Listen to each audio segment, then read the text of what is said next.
Good evening and welcome to Flat Earth United.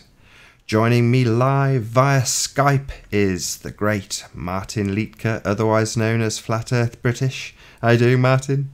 Oh, I'm doing awesome, thank you, Nathan. Hey guys, Martin speaking. How's it going? Yeah, it's not going too badly, Martin. The reason we've fired up this impromptu broadcast is to let everybody know that there's going to be another Flat Earth meetup. So Martin had mentioned on a few of his hangouts that he was going to be having a meeting on the 26th, which was going to be a Saturday. But I've bent his ear because it's going to be a bank holiday weekend to actually do it on Sunday, which will be Sunday the 27th of August 2017 at Cardiff Bay.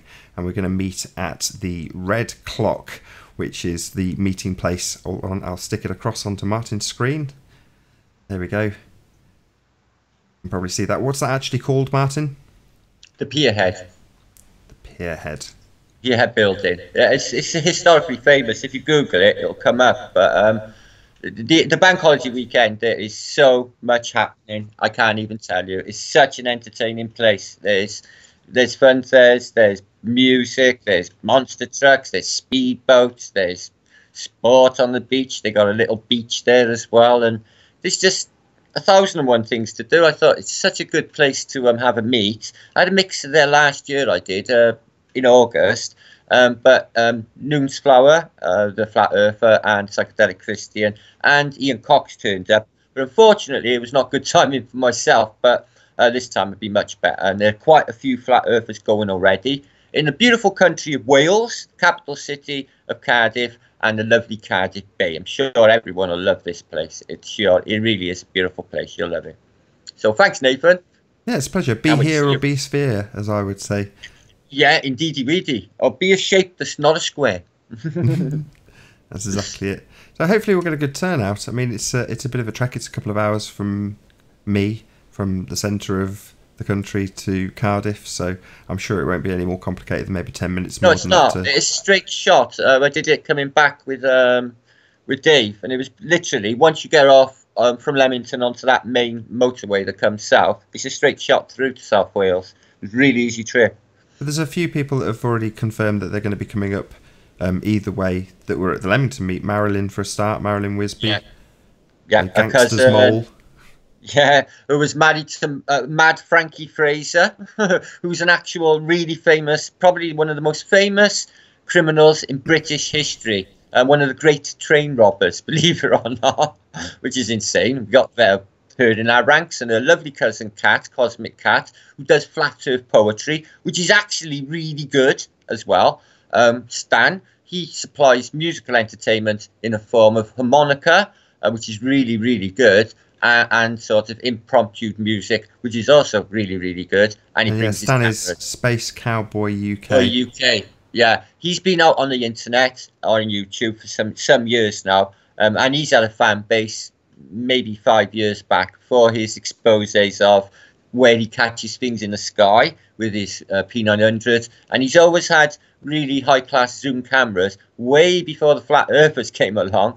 So yeah, he was well established and well known by a lot of people in the truther community years before the Flat Earthers came along. So that's Stan, Space Cowboy UK. Bit of a phenomenon, this man, he really is.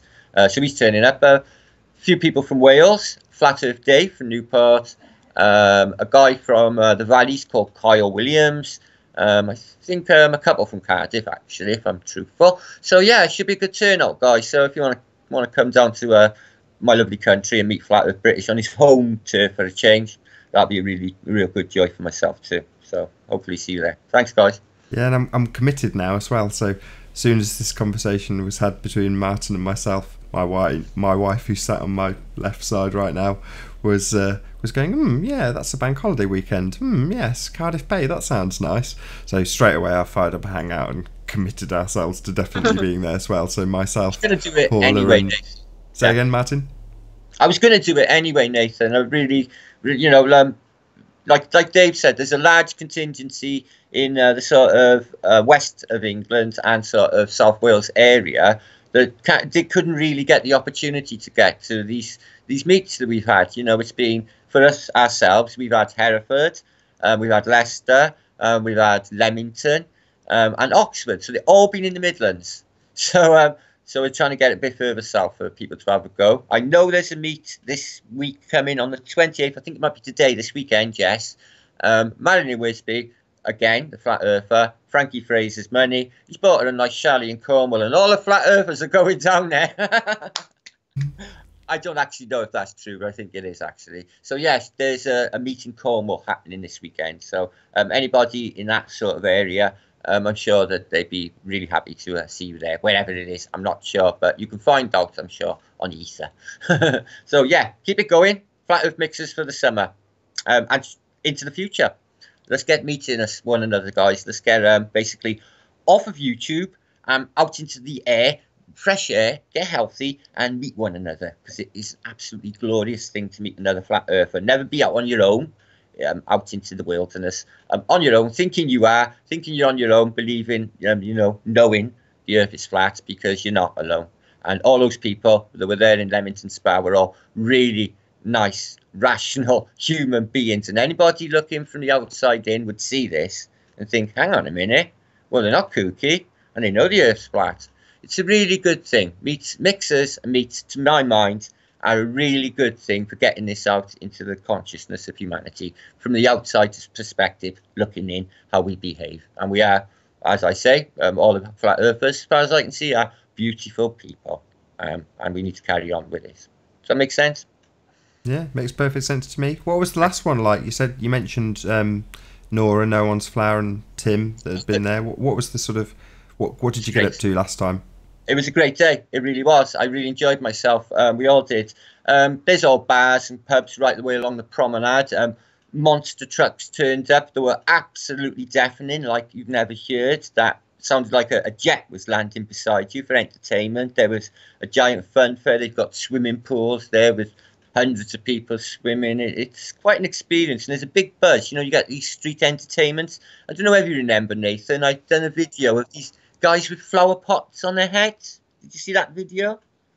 I don't remember it, I've got to be honest, Martin. There's sort of people dressed up in really sort of surreal costumes, like with plant pots as heads, and all surreal costumes, just wandering around the crowd. It's a sort of festival atmosphere as well. Honestly, the music's everywhere, and so we did all that, and then we went to the hospital to visit my mother, and I took a load of flat earthers in the hospital to visit my mother, and she absolutely loved it. She's like, they're all flat earthers, to all the nurses, which was epic. I don't think I know many people who've had a load of flat earthers visit them in hospital, but my mother did. That was the day of the last mixer, August. I think it was the end of August. So yeah, really good day. So historically, it was exactly the same time last year then? Yes, about a month before, but around the same time, yeah. And the weather was not too cool. It was a bit of overcast, but it wasn't raining, and it was cool. It was nice enough that it wasn't uncomfortable. So yeah, it was a lovely day. And like I said, I really enjoyed myself. It wasn't ideal for myself, obviously, because I was upset my mother was in hospital. And I tried to call it off, but everyone turned up. So I just went with it. And it turned out a really cool day. So, God willing, this time around, everything will be swim along okay. If a good crowd turn up, it's going to be a good place to be. It's a good place. We've got a camera as well. You see right across Bristol Channel, and that's 12 to 15 miles across there, and you get clear shots. And if you get a little bit higher, I did this once when I was 18. I got a shot of Glastonbury Tor. Now I'm a flat earther. I worked it out in a map on my mind's eye. It's nearly 20 miles. I don't have to do the math, but that's a lot of ball in the way.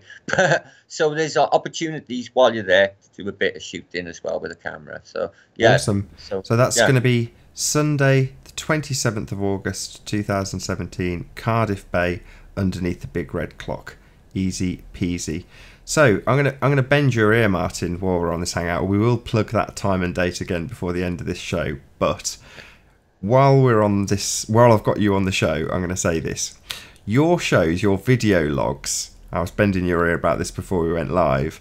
Are pre-recorded, and for probably the best part of 12 months, I've been nagging you to do them all live because it's so much more fun to interact with you. So I'm hoping that with a bit of pestering, maybe a few comments below, we shall see, you'll continue to do them more often live, so that hopefully I can actually join in with the chat and see the good peeps that join your show, because you've got a great subscriber base. You've just hit 2,000 subscribers, which is absolutely awesome. Yeah, my subscribers are a bit different to other people's. I've noticed, Nathan. They're more friends, and they're more, we're more I don't know. My subscribers seem to be a bit different to the other subscribers I've seen around. They really are. So I'm quite lucky there. They really are. They sort of they've stuck with me for a long time, through thick and thin, and and they've really supported me. I've been an inspiration. I'm really chuffed with my supporters, my subscription base. I'm quite lucky. So I think my subscription base, if I'm honest, is a little bit more exclusive than the rest of them. That's why it stays probably around the 2,000 mark, which is going up. But if you know what I mean, it's more, I'm not everyone's cup of tea. My language is foul, so I'm not going to be a cup of tea for somebody who's highly religious, for example. Although I have a lot of religious close friends, so I'm not everyone's cup of tea. I'm aware of that, but I give it my all. For the obviously the greater cause. So because that's my, I'm above ego now. I don't do ego. My first priority is what would be good for the flat earthers as a whole, being real, because that's important. I got carried away in the past with fantasies and superficial bullshit, as many of us do in the early days, because when you find out that, you're not on a spinning ball, then it opens up a whole world of ideas in your mind, wherever you could be and whatever it could look like, So new people who come into it have got the same experience, and I understand it 100%. I was there myself, but then the psyche sorted the argument out. Then I know 100%. I've got a million different reasons why the heliocentric model cannot work. It's impossible. So I haven't got the argument anymore. So I haven't really, in myself, got to pick NASA apart for people. But last night, 2 nights ago, Nathan, in Patricia's chat, somebody said to me, it was really sweet, honestly, it moved me. It said, Martin, I really thank you for waking me up. I'm like, well, wow, thank you. No worries, my honor, my pleasure. But I've had that so much over the last, say, 2 years. People coming to me saying, I've woken them up. And I don't really sit and think about that, Nathan. I actually, like I was woken up by Mark, and then Eric and the rest. I don't really think that I've actually woke people up. I have. I've woken up quite a few. I really have. And I'm just, how can I ever? That's priceless, mate. You can't put a price on that. Being able to get people away from that globe mentality to a new day. And I will persevere as long as I'm willing. As long as God's willing to make me do this, and I'm able. I'll just keep punching them out, try and get my content better for basically so people who are a little bit more critical can basically bear my videos and my information. So I've had to up the ante, really, and because of my subscription base, obviously, is quite large. Getting there. So it's a change in time. Everything is. We've all upped our game. Some people have gone we're into the OBS generation now, where we're this alternative media platform. Where now we're looking better than anything they got on the television, and the content 10 times better than anything they got. A drama 10 times better than anything they got. Where it's at is on YouTube, and they must know it. So it's quite an amazing thing, quite an amazing experience. The whole thing has been. I was going to ask you about. I might be out of line by talking about this with you, Martin, although we did just talk about it offline, which is I've just put you in touch with Johnny Cerrucci because of something very specifically to do with the Jesuits, and I didn't have the answers when you ran by me what you ran by me, and I said, well, Johnny Cerrucci will definitely have the answers to these questions, but if you're okay with it, maybe you can... This is all speculation. Martin's new into this research, but it was fascinating, so off you go, Martin, if you can fill the audience in. Hopefully. Now, to me, this was a beautiful moment because I thought, oh, Jesus Christ, I can get the heat off the Jews, because I'm not really one for this, hating of other races, if I'm honest. It's not the flat earth way, you see. So I thought, well, it appears, now I do some research, and then I stumble upon this guy. Now, you've got to imagine, I've studied history all my life, and I don't understand why I've missed this guy, Zabati Zefi. Now, Zabati Zefi, he announced himself on the winter solstice, December 21st, 1665, he announced himself as the Messiah. Apparently, he had millions of followers. Apparently, anyone who come close to him would get visions. And apparently, he was mystical powers. And apparently, he goes missing off the radar, and all his movement go underground. People connected with him is another guy called Franks. Franks, under the instruction of this Zabati Zeti, apparently sets or funds Adam Weissel, who sets up the Illuminati in the mid-1600s in Bavaria. And then it links to, they set up all Masonic lodges. There's a direct link to, believe it or not, this is beautiful, this is, directly to Sir Christopher Wren, who built all the churches and all of London after the Great Fire of London in 1666, the devil's number. So I was thinking, is this a reset date? Bear with me. Also found a charter, the Siesta Coevi, which is a sort of census brought in that very year of 1666, where they want to basically document every expatriate Briton in the world.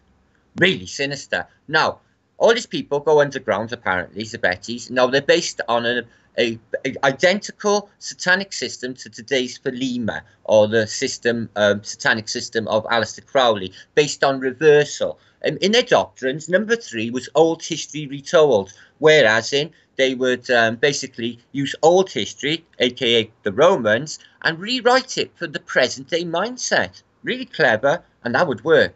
So he had a really unbelievable doctrine when you read into it. I've got to be honest, so clever.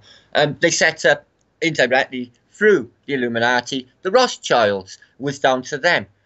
This Zabatism, or these Zabatis, these people, they're known as crypto Jews, which means they're known as Jews, crypto Jews, but they could be any denomination or any nationality. Because if you look at my channel 2 days ago, I do the first 2 minutes of the Protocols of Zion, where they explain that they don't care as long as they're subversive to their masters, or they're obedient, to their masters. They don't care who they kill, even one of their own, a fellow Jew. So they are not Jews. They are called crypto Jews, and they practice Kabbalah, and they practice this Zabatism.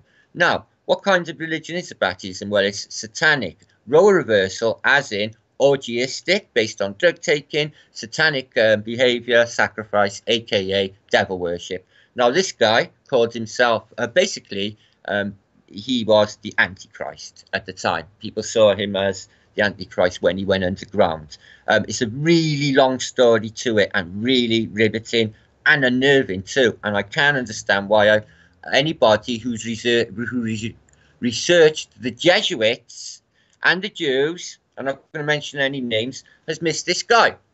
Now, there's not a lot of info on YouTube. There's only half a dozen videos, considering all other subjects got 6,000 videos or so on them. So I'm trying to verify through an expert, Nathan has turned me on to, this guy, Jonathan. Oh, is it Jonathan? Yeah. Johnny Cerrucci. I mean, Cerrucci. As far as I'm concerned, he's the authority when it comes to anything Jesuit related. So, hopefully... Is he the guy who does Micmac's videos? Correct. So Micmac uses his stuff quite often. Yes, you do know who Johnny Cerrucci is. Yeah, I do. He's brilliant. But, I mean, my first reaction to it when you told me it was that it sounds like a psyop within itself. In other words, it's almost too good to be true, like an orgy of evidence. No, it is an orgy of evidence, but it wasn't all put in the same place, Nathan. I placed all this together through different lines of inquiry, and it all links up. They link up to Karl Marx, the Russian Revolution, the French Revolution. It links up to the American Revolutionary War. It links up to King George III, who was Jesuit-run. Turns out that Astor, Carnegie, Wahlberg, all the men who set up basically America, they were agents of the Jesuits, or basically the Sabbatists, to win over the barons of America, which they did. And ultimately the power that led up to the Wall Street clash, which was another Jesuit psyop. Honestly, this story goes deep, and it seems more realistic, and it fits better than any narrative that the flat earthers have had fed to them of recently, if I'm honest. No, fair enough. I mean, it's new research. You've got to check your sources really thoroughly. Hopefully, Johnny will talk to you and just go, yes, I can confirm all of that. I've heard all of that. This is the narrative. This is the story. Or it would be far more interesting if he hadn't heard anything about it. But who knows? Hopefully he'll drop you a line. You've passed him a message and been very succinct in the way you phrased it to him. So I'm sure he'll know exactly what you're talking about straight away. Or if he doesn't, he'll point that out. But yeah, should you get 3 or 4 paragraphs from Johnny Cerrucci, make sure you read them out to me. I'd love to hear what he's got to say on the matter. Well, or even do a show with him again. It'd be wonderful. I mean, the one I did with him last time has been extremely well received, I won't lie. I've seen the views on it, Nathan. It was a really good, really good. The one-headed Jesuits. Yeah? Yeah, basically. Yeah, Nora on the cover. Yeah, I watched it myself not too long ago. It was a really good show. I really enjoyed that, yeah. There was a lot of information in there. There really was. We did 2. I did one specifically with just Johnny Cerrucci, and I did one with Lucifer Tim and Nora and Big Mag. So there was a couple of different shows that I've done on the Jesuits. If I can get around to it, I will put links. I'm just doing a thumbnail for this show. It went out as MC Xander. I'd forgotten to change the title. We just went live like as soon as my wife agreed that we could go to Cardiff Bay. It was like, right, I'll go live and then it'll be official. Yeah, you've seen him. I've seen him before today, Nathan. When that guy with the voice music, and you've seen him live years ago. Yeah. No, I know who he is. I've seen him around. I've seen him years ago doing that wow thing that he does with the keyboard. I've seen him. Yeah. Oh, as soon as I stopped broadcasting that bit about MC Xander, I have updated the title, by the way. Might as well give that another plug. So yes, the whole point in this show is to plug the fact that we'll be meeting at Cardiff Bay on the 27th of August underneath the red clock. So I'll say that a few more times in this show. But as soon as I stopped that broadcast, Dave Weiss phoned me up from his car and was like, yeah, I love that. I really, really love it. Every time I hear it, I play it twice. And I was like, yes, that's brilliant. And then I told him my story, because he'd missed the beginning part of my show, about me seeing him at Shambhala. And it was a really romantic story, as much as I probably don't want to tell it because it was with a different girl. But nevertheless, we were in the campsite and we heard this angelic voice coming across from the big PA. And as we walked, because it was some distance from the campsite to the actual stage, we started to hear what sounded like a massive band, you know, really big sound. And then we got a bit closer and we're like, oh, is it all ended? Because it looked like there was just the sound guy on stage. And then it suddenly clicked what was going on. And it was a guy with a sampler just doing absolutely everything with his own voice and looping it. And just amazing, really, really talented guy. My son turned me on to him, Nathan. Said, just check this guy up, Dad. Xander, he plays everything. And like you say, it sounds like, you know, there's so much music in there, you know, he's just, yeah, he is, wow. Well, the one thing that DITRH had said to me was, you know, if I could get him into festivals out in the States, people would be willing to fly this guy over to see this act.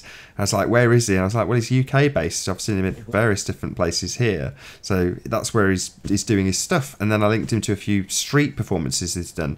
And David Weiss is like, look, this guy reached out to me after I mirrored his video. You know, he was cool about me mirroring it and all the rest of it. Didn't actually tell me deep inside the rabbit hole, didn't tell me if he's a flat earther. And all I've done so far is sent him one email just saying, look, you know, really like your stuff. Would love to chat to you, as would David Weiss, because it seems we're both fanboys. But yeah, it was just nice to know that he'd actually got back in touch with Deep Inside the Rabbit Hole after he'd mirrored his video. So hopefully we'll see more of MC Xander. It'd be great if we did. Yeah, it will be. Yeah, hopefully get in contact, Nathan. He's bound to know of you if he's watching the Flat Earth. So yeah, that'd be epic. He's really talented. There's so much talent in our ranks. It's unbelievable. There's every sort of talent. I absolutely love it. You name it. Did you happen to see, just before we go at all, did you see that video? I think it was on Mark Sargent, of some guy, a flat earther, asking an airplane pilot from a commercial jet about the flat earth. He asked him about dipping the nose. Did you see that video at all? And the pilot, he said, look, at the end, no, he said, I mean, I've obviously come across this concept many times, but tell me the details that Mark covered. Well, basically, it's a perfect interview. He's on camera. He's well aware. And he says, do you dip your nose when you're flying around to sort of, you know, compensate for the curvature of the ball dropping away? Oh, no, he says, we actually dip our nose up slightly, about 8% actually. Oh, right. So you don't dip for the curvature of this ball? Like, no. Why is that? Because it's flat, isn't it? He went, yeah, because it's flat. a commercial jet pilot, they know, of course they know. They're just looking after their dollars. So they're up there all day, they must know. So yeah, really good that was. I was quite happy with that. Somebody said to me in a chat feed today, actually, what about all the pilots? They must know. This is ridiculous. And I said, go and check Mark Sargent's channel. Ridiculous, is it? There's a commercial pilot on there, and he says it's flat. And he's not the first to come out either. As you know, Bob Nodel's a pilot. He's well and truly a flat earther. So there are quite a few out there. So what was the deal with him saying that he has to nose up then? Because I can just see a load of concavers in the comments already. No, it was only slightly. I really couldn't say. No more details on that one then. I must go watch the video. I'll have to watch it again. I'll fetch it for you. It's only a couple of minutes long. I'd have to watch it again. Fair enough, Martin. Can you give all of the audience a plug for why we're doing what we're doing right now? Why are we having this hangout? Yeah, of course. Not that I was aware we even had an audience for the immediate moment. Hi, guys. Yeah, I'm going to have a flat earth mixer in my lovely country, which is Wales, little principality. Anybody's welcome from anywhere on the realm. It is a nice place. It's the biggest up-and-coming city in Europe at the moment. It says on Google, so it must be true, but it is. Cardiff Bay on the Sunday, August bank holiday. If you're going to fly over from America, there's no such thing in America as a bank holiday. That's a joke. Is it the 27th, Nathan? Sorry. Yeah, Sunday the 27th of August. Okay, about midday. It's called the Pierhead. It's a big red clock I just showed you. No, you're not going to miss it. All you got to do is get to Cardiff Central, and it's 1 mile from Cardiff Central to Cardiff Bay. And it's one straight road straight the way through, and it's the most easiest place you could ever imagine to commute to. It really is. So that's partly why I chose it as well. There's a sort of filter system that will take you straight to the bay, and the entertainment there, as I said, is absolutely brilliant. There's so much happening. You know, if you're into Doctor Who, you know, there's a Doctor Who centre, or there's a Techniquest where you can do science, bro. They got really clever science in that Techniquest. Still holographics. They got holographic sports car in there as well. There's some really crazy stuff in there. They've got every sort of restaurant you can imagine, every sort of nightclub, pub, fun fair, open air pools, sports, speedboats, and everything turns up, plus the street entertainment, plus there'll be something special probably on the weekend, like a stage put up and a band or something, because they usually do that. And fireworks as well. They always have fireworks, big fireworks, of a badge in the bay, always. So yeah, it's a really cool place. So I thought that'd be, you know, show off how cool it is, yeah, for my flat earth friends. So there's plenty turning up, guys. Make sure you do if you want to. Any details, Martin Liedtke 7@gmail.com, or I'm sure Nathan Oakley as well. And I'll pick up other flat earth supports from flat earth content providers in the next couple of weeks, so they can publicize this and get other people to you know, get back to me and show interest as well, if that makes sense. Okay, thanks, Nathan. No, it's been an absolute pleasure, Martin. Was there anything else that you wanted to add to this broadcast before we sign out? Yes, I'd like to give a little partial apology for my slight brainstorm about an hour ago, just before I was on Skype with Nathan. I was on. Well, no, I'm gonna have to jump in before you do then. So this has got a bit of a build-up. So you were having a very a lovely conversation with Brenda and Mark and Issa Mahal. You were there. It was all good. And then essentially you were trying to make a very, very good point, which Mark wouldn't allow you to make.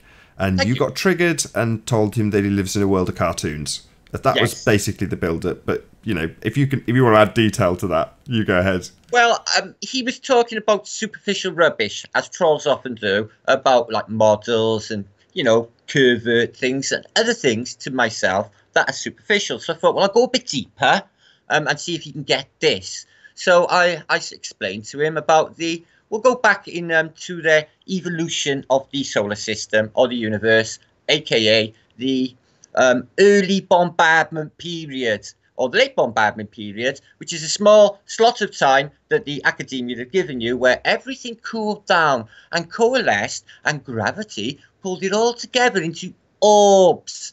And this is how the solar system evolved. Well, sorry again to interrupt, Martin. To take it back a step, this has come off the back of you essentially asking where all the water came from, right? Yes, I'm getting it.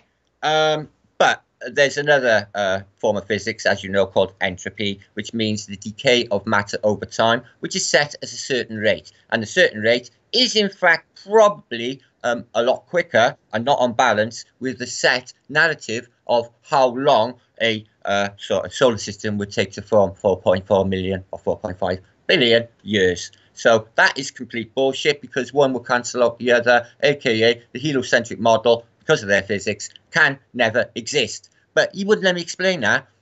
But water on a ball, that kills the globe as well. Okay. Now, I'm not sure of the actual amount, but there is an amount on Google, and it's a one followed by a load of zeros. So it's a lot of water. But the water you see in the oceans is not where they tell you all the water is. Academia will actually tell you all the water is locked into the mantle. 28% locked into the mantle. Plus, the other load of fresh water is locked into the ice caps that are in the north, they say, and in the south. So all is water, except for the high bits of ground, which are lands which we all live on. But the sea plains, they are plains, and as is proven, the Pacific plain are just flat plains, because obviously it's all flat. And bear with me. So where is all these trillions of tons of water come from? Now, they explain that it came from, we think, maybe meteors or comets. Oh, really? Okay. So what period did this happen? In your early bombardment period? Well, yes. So how many did it deliver to give us all of this water, and why aren't they coming now? Well, as we said, it was in this space of time that we invented called the early bombardment period, where through eons of time, yet we've only been here 4.5 billion years, yet in this eons of time, all of these meteors have crashed into this probably fiery ball, which needed to cool down, over time, collecting all that water. No. If you do the math in your brain, it collapses, because the vast distances of time necessary to deliver all of this liquid water that you see in the oceans, and they are very, very deep and very, very big, as you know, 72% of their pretending ball, and all of the ice caps, and what's supposed to be locked in the mantle, and underground caverns that are supposed to have oceans as big as the Mediterranean, locked in caverns underground. So they exist. Aquifers, they're called. They exist. So there's all the water locked underground as well. As you know, there's a giant aquifer the size of the Sahara Desert under the Sahara Desert. So water is everywhere. Where did it all come from? Because it hasn't been delivered from out there. Otherwise, it would still be happening. And it would have been sort of recognizable probably within the space that humanity has been on the plane, which is not very long as far as I'm concerned. So what I believe, because I'm a creationist and a flat earther, is it was all made in situ. Just boom, there it is. So there you are. That's my theory for today. What do you reckon, Nathan? Well, it kind of spans off nicely from what Cathexis was chatting with on exactly the same channel. So on Flat Earth Court, we've seen, well, Cathexis has been back for a couple of weeks now, but they were having an extremely fascinating conversation, which has also spanned into something that I can plug. So on Monday this coming week, I'm hoping to have a show about the implications of 1984, the book, and how perhaps the author knew or did not know about what was going to happen, or whether or not it's purely people reading into that text and then taking influence from it. So is it predictive programming? Is it purely a good novel with a good author that was able to conceptualize the future well? Well, all of that will hopefully get discussed with a panel of people on Monday.